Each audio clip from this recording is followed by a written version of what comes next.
నోరేమో ఏమంటుంది పైసలు ఏమంటుంది అనుకోని గమల వాళ్ళు రేణుక ఎల్లమ్మ దేవుని శిరతబద్ద చేత పట్టుకుని దెబ్బల పాలేసిండ్రు.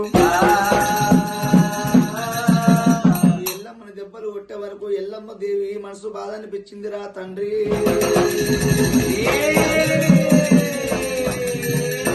ఎల్లమ్మ దేవికి కడుపునొచ్చింది, కడుపు బాధ అనిపించింది, మనసును వచ్చింది. ఎల్లమ్మ దేవికి మనసు బాధ అనిపించింది గౌన్ల వాళ్ళు దెబ్బలు కొట్టే వరకు.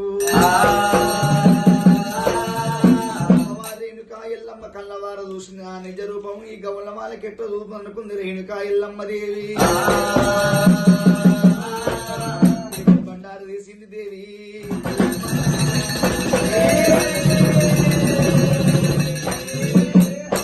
బండారు తీసింది పిడికడు యాపాక తీసుకుని ఎల్ల మంత్రాలు గోళ్ళ చదివింది, గోళ్ళ మంత్రాలు ఎడ చదివింది రేణుక ఎల్లమ్మ. పిడికడు బండారు పిడికడు యాపాక తీసుకుని వైశాఖ మీద ఎగదల్లుతుంది ఎల్లమ్మ.